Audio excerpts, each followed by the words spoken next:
Welcome to this explainer. Today, we're going to completely demystify Islamic jurisprudence. Often when people hear terms like Islamic law or fiqh, they instantly imagine something super rigid, maybe mystical, or just entirely frozen in the distant past. But as we unpack the source material today, we're going to reveal it as a highly logical, highly structured system of reasoning that is incredibly dynamic and continuously adapts to our modern world. So, whether you're deeply familiar with the topic or just kind of curious about how ancient texts apply to 21st century problems, you are definitely in the right place. Let's get into it. Okay, let's dive right into our roadmap. We're going to decode Islamic jurisprudence, break down the four sources of law, explore exactly why scholars disagree, look at the four great madh-habs, discuss the role of Islamic scholars, and finally, look at fiqh in the modern world. Section 1. Decoding fiqh. Understanding the basics. Now, we've got to start at the absolute beginning to build a solid foundation here. What's really fascinating here is the distinction between just knowing a rule and having the actual deep understanding required to derive it in the first place. Linguistically speaking, the Arabic word fiqh means deep comprehension. The Quran actually explicitly uses this exact root word when it talks about gaining a deep understanding of the religion. Technically speaking, as the famous scholar Imam Abu Hanifa defined it, fiqh is knowing what is for a person and what is against him. So it's the practical, day-to-day rulings pulled directly from detailed textual evidences. And because it requires that deep comprehension, fiqh isn't just about, how to pray or how to fast. While those acts of worship, known as ibadat, are absolutely central, the classical scholars categorized fiqh to cover literally every single interaction in a Muslim's life.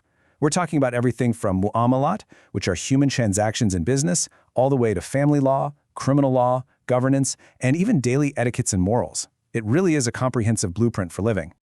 Moving on to Section 2, the four sources of law, where rulings come from. Let's look at how this entire legal framework is actually built from the ground up. Scholars don't just guess. They use a very strict hierarchy to find answers. First, they look to the primary sources, starting with the Quran, which the text describes as an explanation of everything. Then, the Sunnah, which is the prophetic tradition. So, for example, the Quran commands prayer, but it's the Sunnah that actually teaches the number of cycles and the exact method to do it.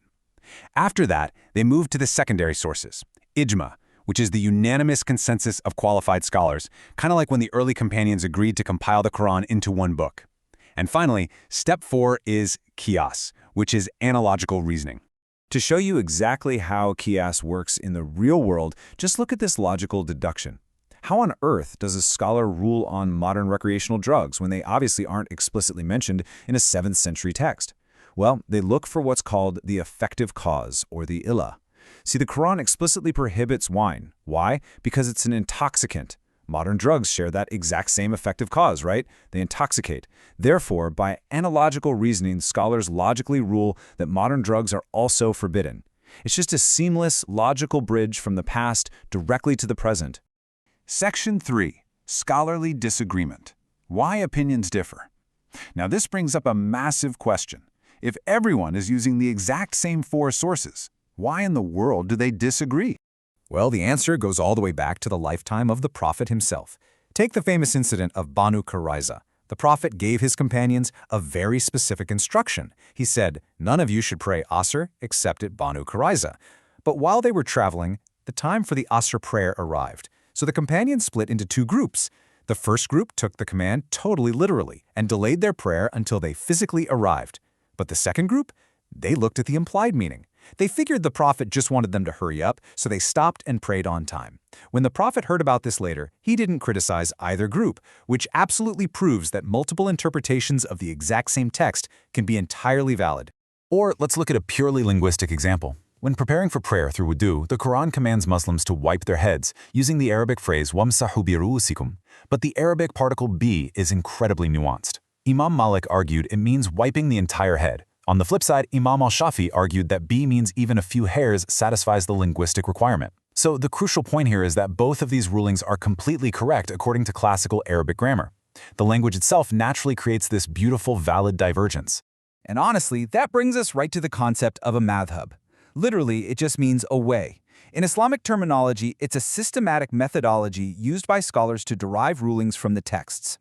This definition shatters a very common misconception. A madh-hab is absolutely not a new religion, and it's definitely not a separate sect. It is simply a structured, rigorous method for understanding the exact same religion, which developed to handle the complex questions that popped up as Islam spread to places like Iraq, Syria, Egypt, and Persia. Section 4. The Four Great Madh-Habs, the surviving schools. As the Muslim world expanded geographically, these methodologies were eventually crystallized by four brilliant masters. Historically, these scholars overlapped brilliantly. Over the first few centuries of Islam, there were actually a lot of different schools of thought. But these four Sunni schools, the Hanafi, Maliki, Shafi'i, and Hanbali, are the ones that survived as large, continuously transmitted schools. Why? Largely because they had massive numbers of students, incredibly systematic legal methodologies, and extensive written works. Notice the timeline here. The later imams directly studied under the earlier ones or their top students. It was just this unbroken chain of profound intellectual exchange. Now, notice how their specific geographical locations and life experiences directly influence their unique methods. Imam Abu Hanifa was a cloth merchant in Kufa, Iraq. He formed a legislative council of his top 40 students, and they would literally debate a single legal point for days until reaching a consensus. Meanwhile, Imam Malik lived his entire life in Medina. He revered the city so much he wouldn't even ride a horse there, and he considered the continuous practice of the people of Medina as strong legal evidence. Then we have Imam Shafi'i, born in Gaza, who actually systematized the science of legal methodology, essentially building a bridge between the rationalists of Iraq and the traditionalists of Medina.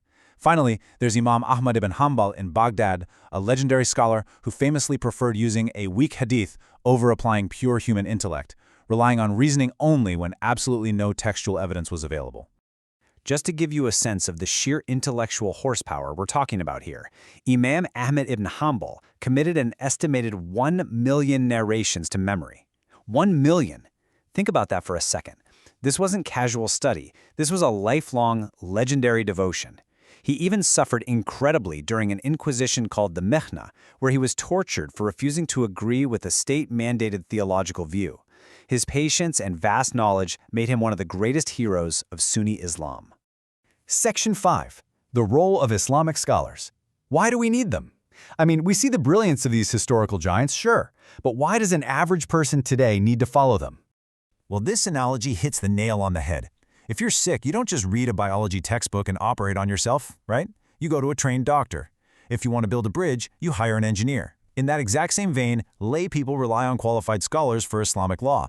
Most people simply aren't experts in classical Arabic grammar, qur'anic sciences, the super intricate sciences of hadith authenticity, or the rules of abrogation.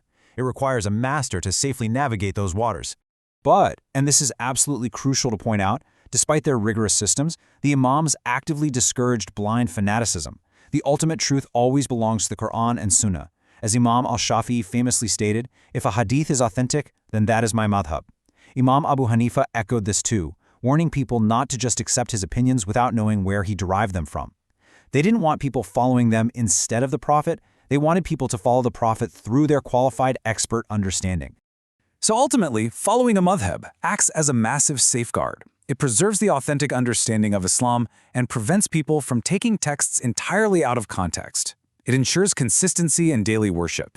And perhaps most importantly, without this structured system, people would just naturally pick and choose the easiest, most convenient rulings from different scholars.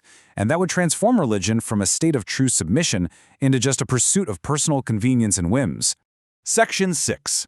Fiqh in the Modern World. Applying Ancient Laws. Let's look at how this meticulously crafted system operates today. Because this is the ultimate question, right? We're dealing with things today that the companions of the Prophet couldn't possibly have imagined. So how does fiqh cope? The answer? Actually, seamlessly. Modern scholars are continually reverse engineering the principles developed by the four great imams to tackle highly complex, totally new issues. We're talking about the bioethics of in vitro fertilization and organ donation, to the economic realities of digital currencies, international finance, and yep, even the ethics of artificial intelligence. Because the methodology, the qiyas, the consensus, the deep linguistic analysis is so robust, it can be applied to literally any new variable we throw at it. So, as you can see, fiqh is definitely not frozen in time. As the source material makes clear, it is a dynamic, living, breathing discipline.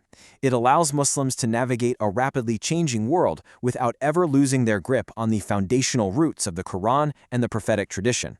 It takes the profound wisdom of the past and brings it squarely into the realities of the present. It really makes you wonder, doesn't it? If this ancient framework can logically adapt to something as wild as artificial intelligence, what future frontiers will fiqh be asked to navigate next? As our tech and society evolve at breakneck speed, how will the brilliant architecture of Islamic jurisprudence rise to meet the unpredictable challenges of tomorrow? Think about that for a second. Thank you so much for joining me for this explainer. Keep questioning and keep learning.